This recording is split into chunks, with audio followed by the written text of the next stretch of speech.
30. I'm Philip Palmer. And I'm Leslie Sykes. Just released figures show the number of Americans facing foreclosure continues to rise, and some of the most alarming statistics are right here in Southern California. Eyewitness News reporter Melissa McBride is live in Fontana to show us just how bad those numbers are. Melissa.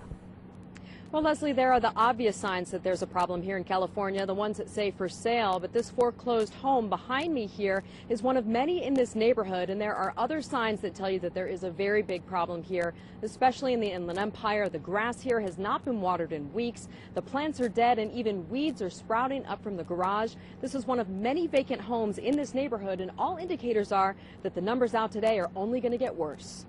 It's getting to the point where I really don't want to lose my home. Laura Argandona is facing foreclosure and doesn't know where to turn. She's one of thousands of Americans unable to refinance and pay her mortgage. The brown lawns throughout her Fontana neighborhood indicate she's not alone. I need help.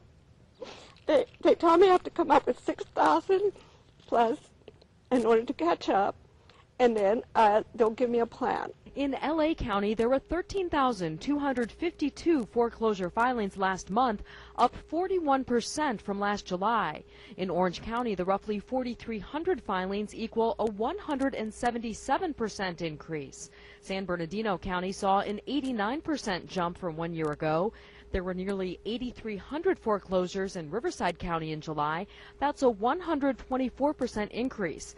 And in Ventura County, the filings totaled 1,430, but that's up 288% from this time last year, and those numbers are expected to keep climbing. If we are seeing a million half homes in foreclosure right now, that number will predictably rise to about 7 million between now and 2010. Dan Griffith is a realtor in the Inland Empire. He says despite the high rate of foreclosure, many people are buying and taking advantage of lower home prices. But banks, he says, are overwhelmed with paperwork.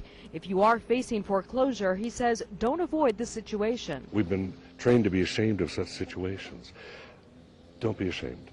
Get help. Reach out for help and get that help so that you don't have to face foreclosure as a necessity. It may be one of the options, but there is hope available.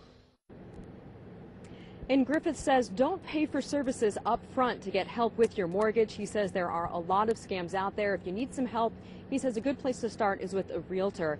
Now, the housing bill is expected to bring some relief to homeowners, but that's not going to help everybody facing foreclosure, and it's not going to be going into effect until later on this year, possibly early next year, and that means that it might be too late for a large number of Californians. Reporting live in Fontana, I'm Melissa McBride, ABC 7 Eyewitness News.